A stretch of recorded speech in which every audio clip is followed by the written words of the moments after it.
Okay, so I created a video that showed you how to install, start, and then do a basic find query in MongoDB. Now I'm going to show you an even quicker video on how to start it all back up if you had closed it. Okay, so the first thing I want to do is I want to open up the folder that contains the programs. So if I go back here, I put it on my C drive. So here's my C drive right there. And then MongoDB is right there.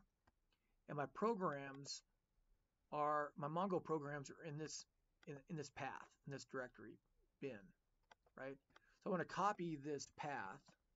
And I'm going to end up using mongo.exe, mongo.exe, and mongo import in this video. Okay, so I got my path. I need to open up the command prompt.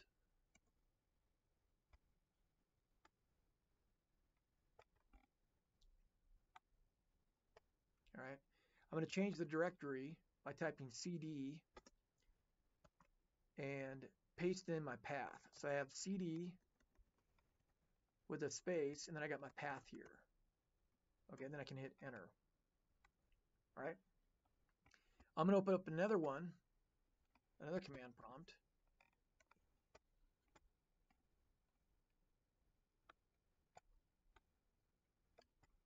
And again, type cd space, and then paste my path.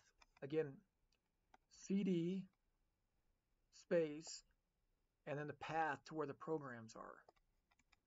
Hit enter, and now I can start the Mongo server.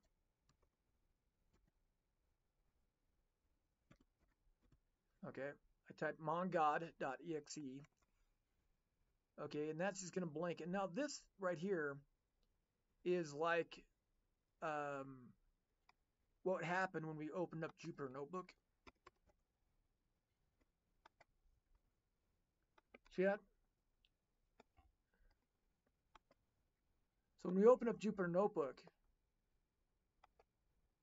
to do some Python programming, this is our interface, right? This is where we type our code, right? And it opens up in our internet browser, right? Jupyter Notebook, this is Jupyter Notebook server, right? It's a command prompt, right? So this right here is like what we just did here. And we can discard the command prompt, the Jupyter Notebook Anaconda 3 server. We just kind of set it aside by clicking minimize. Okay, we're going to turn this into the interface.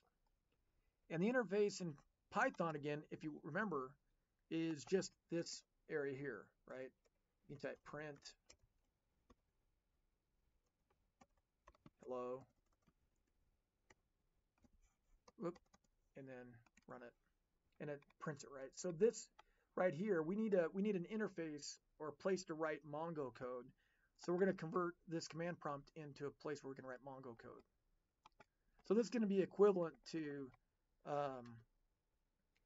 we're going to turn this eventually into the interface for running the Mongo code. But first we need to import our database, import our data. So we need to type Mongo import. We're going to name the database test. We're going to name the collection restaurants. We're going to type double dash drop, and then double dash file, and the path for our data set. And our path for our data set was in, see, MongoDB program files are in this folder. Our data is in this folder, right? But it's inside a folder inside the data folder. It's inside the DB folder. So here's our data set.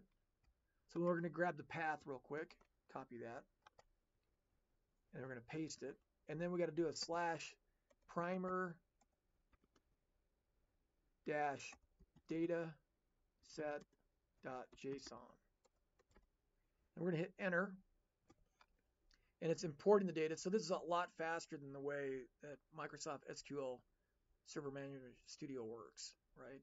Again, we have 25,359 New York City restaurants in this data set. Now with our database imported, we can start the Mongo interface by typing Mongo. And notice what will happen to our prompt when we press enter. It changes the prompt to Mongo, right? And then down here is our clear screen, or here's our cursor down here.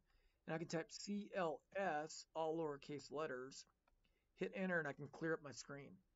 So this is where I write Mongo code, and it's like writing Python code in this particular box, right? So this is the interface for Python, if you will.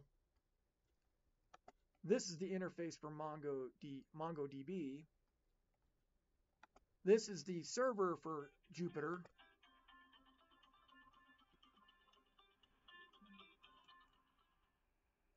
Sorry about that. This is the server for Jupyter, and this is the server for MongoDB. You do not want to close this out. If you close it out, then Mongo will not work. You won't be able to run any Mongo code here. And then when you want to use a database, you type use test, and then you can do your simple query.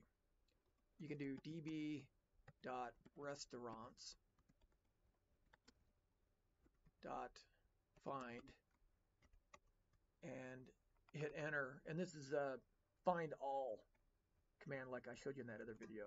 All right, then you can type it a lot of times to search through this data set, right?